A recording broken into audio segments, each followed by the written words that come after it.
Batman travels to Apocalypse and brings hell with him. Here's a look at the McFarlane Toys DC Multiverse. This is Batman Hellbat suit.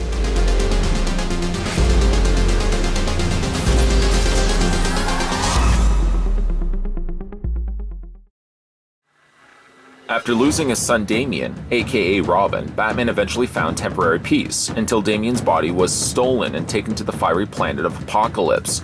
Determined to bring Damian back to life, Batman dons the experimental Hellbat suit, forged by the other members of the Justice League, and ventures to the hellscape of Apocalypse to take on the virtually indestructible ruler, Darkseid.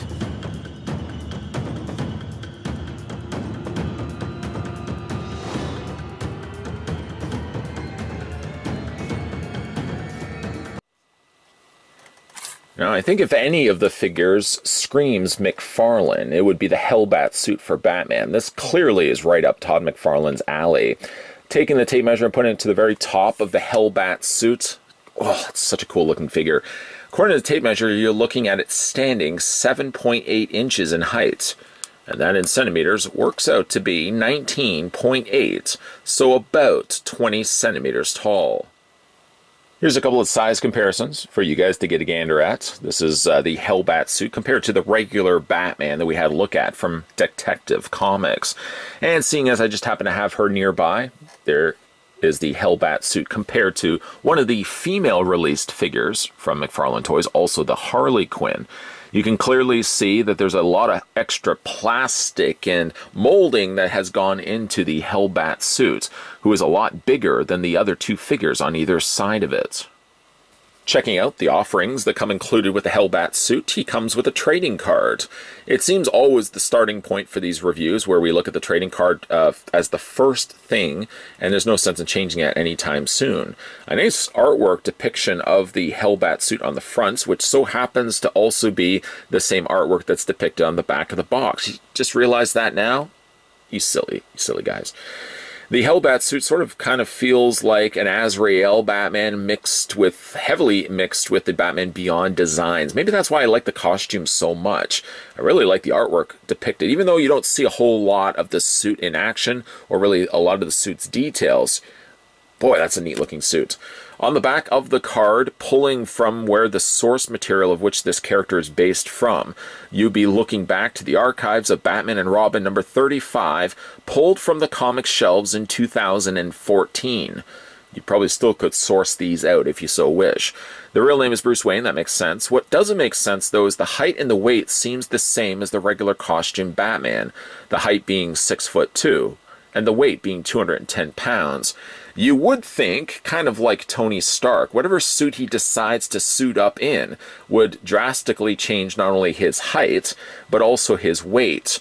I mean, Batman, after all, is adding a lot of substantially heavy armor over top of his regular Batman suit, so you think that that would also change his weight. And yet, ironically enough, it's still only at 210 pounds. Go figure. Put that to the side. The other thing he comes included with, another standard staple with all the releases of these figures, is a circular black display stand. Cast in a very matte black finish with a shinier black DC logo down below. There is a single peg point that can attach to the underside of Batman's feet. Depending on, again, which foot you want to go with, you could go with this one, you could go with this one. Either one would suit perfectly fine, but you only have one peg hole to work with, one peg to work with. Put that over to the side, and then of course you get wings. This is something else that's a bit bonus throw-in to this particular figure. By the way, the Hellbat suit, price-wise, is no different than the regular McFarlane figures that we've had a look at. So even though you've got some extra needed plastic and some additional wings, why I don't know why I'm tapping them together, it does make up for the same price of figure. I really did not mention this in any of the previous reviews, but it's impressive that McFarlane Toys have kept the cost really low on these, at releasing these figures on about an average $20 to $24. Most of the places here in Canada, I think, have them selling for about $24. Marvel Legends, anybody? Marvel Legends tend to be about a $30 to $34 price point. I don't know. That seems a bit greedy for me. Anyways, as we looked at before, tapping them together, he does come included with 2 bat wings. The wings attach via the pegs located on the back. What I do like is that they do get that McFarlane Toys sculpted them in such a way that they're hexagonal in shape, so they're not simply just round. It kind of gives them a natural rivet point when you are rotating these, that they're more like a riveted joint than anything else, or a ratcheted joint than anything else.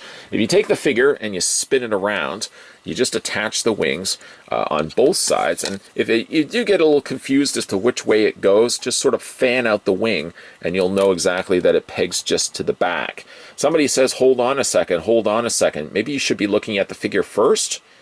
I think you're absolutely right. What am I doing? I should have had a V8. We're going to look at the figure first because it gives me a lot more of an easier means to kind of turn the figure around, and you also get a chance to see some of the back detailing that would be otherwise lost by the wings.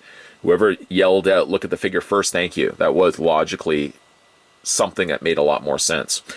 So having a look at the figure's face, and we'll kind of work our way down, it very much looks like a cross between something from Batman Beyond and the later designed Azrael Batman suits, where he had a singular visor.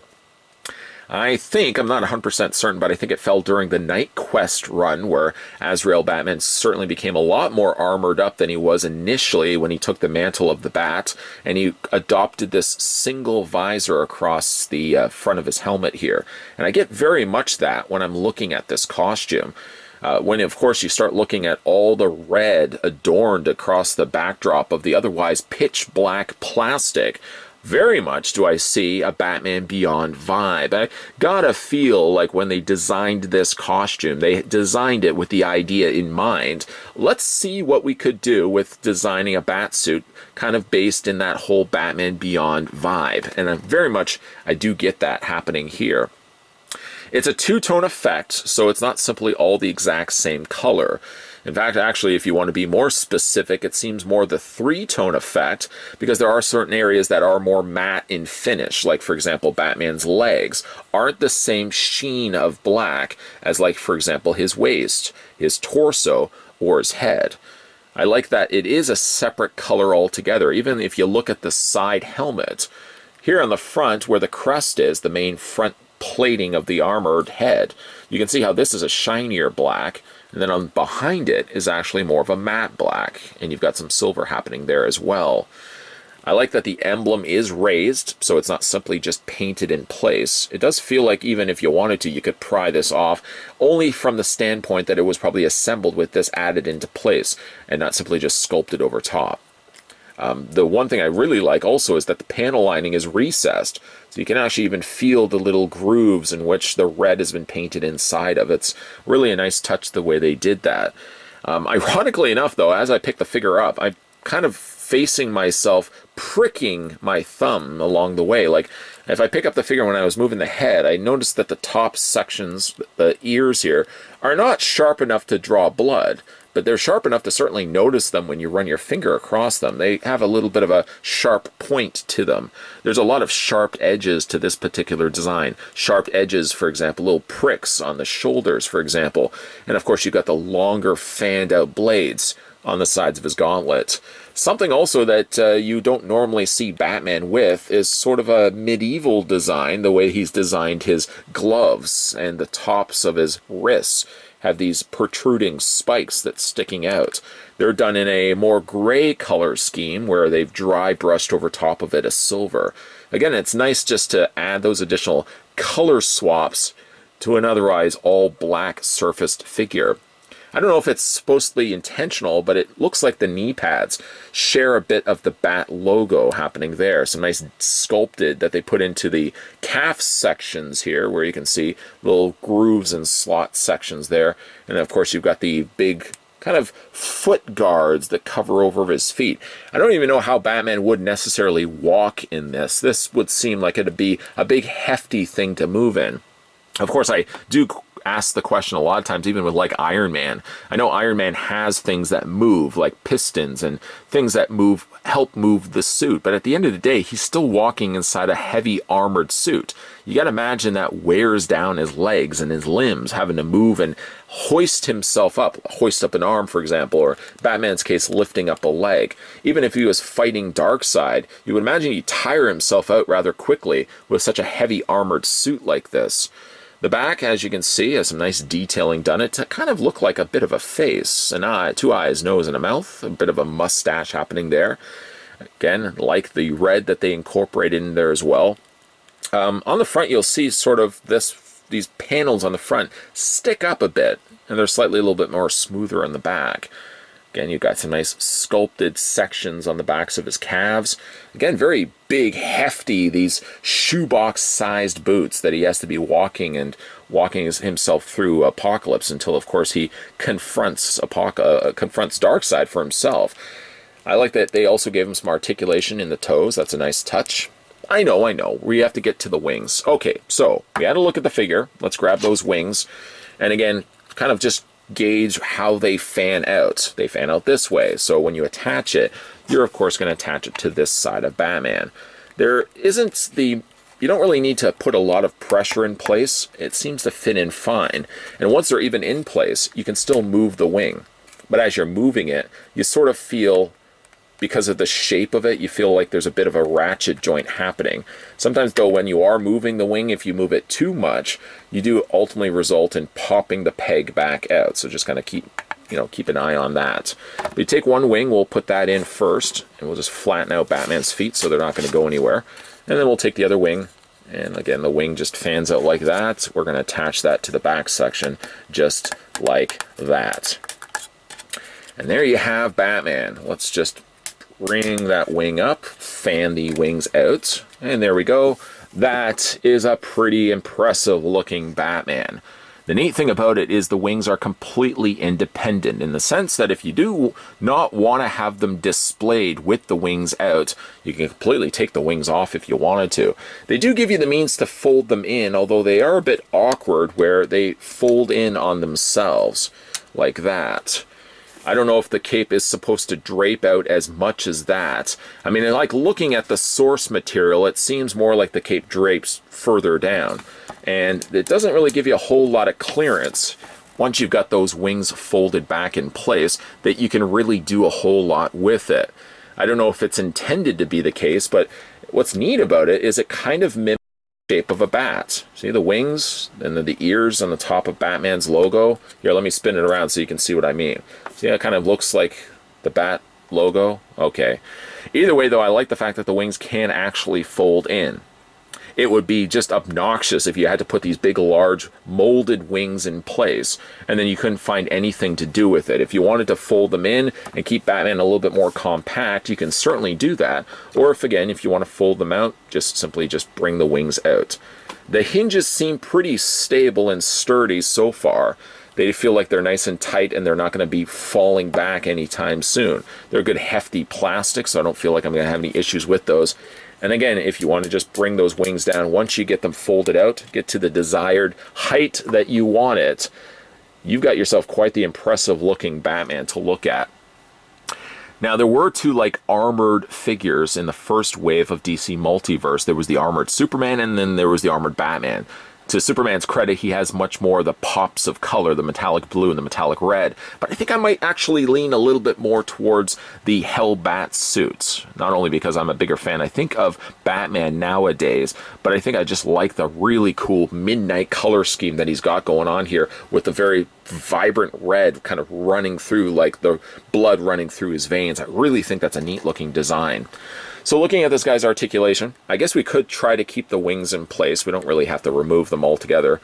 The head does move back and forth, but it doesn't move on a natural... Like when you are moving the head, for example, it feels like it gets really stubborn on you. Like you can move the head up just slightly, you can move the head down slightly, but when you are moving it back and forth, it gets very tight, if that makes any sense. It feels like it really does want to force its way, where it doesn't let you freely move the head back and forth. I'm sure over time it probably will loosen up. It might simply just be the case that because I just picked up this figure for myself, maybe the head joint just is a little on the tight side. It probably could also be the fact that there's so much sculpting happening around that area that there is just a lot in the way, preventing the head from moving a lot freer than what it should. The shoulders are independently ball jointed. Let me just show you what's going on here. You can hoist them up, and they actually there's one that just popped off. As you can see, it's just a simple ball joint, and it sits into the socket section of his shoulder. One good thing about that is it moves out of the way, so if you do want to move his arms, for example, you don't have those shoulder pads keeping everything weighted down. You can bring those arms up as free as you want, and you can bring them forward and you can bring them back. Of course, the wings are going to be a bit in the way, depending on if you decide to display your figure with the wings. I'm obviously leaning towards the idea of displaying the figure with the wings. He does have a swivel on the bicep. He has a single bend on the elbow, but it just has a really wide bend to it. He seems to have quite a bit of a luxury for how much of a hinge joint he actually gets afforded. So you can really bend those elbows a lot more than what you normally would with a single hinge joint. The hand rotates all the way around, and it hinges also back and forth. Again, when you are moving the hand, I keep feeling like I'm pricking myself along the way. Everything on this guy is spiked. The upper torso is on a ball joint. The lower torso is also on a ball joint. The legs split out. I did notice that the legs on this particular figure feel a bit on the loose side, not so much from a forward and back motion, but I feel like kind of from a wide stance, like doing the splits on this figure come very easy because I feel like the legs do feel a little on the loose side. Kind of the same looseness I was experiencing with some of the animated figures that we've looked at so far.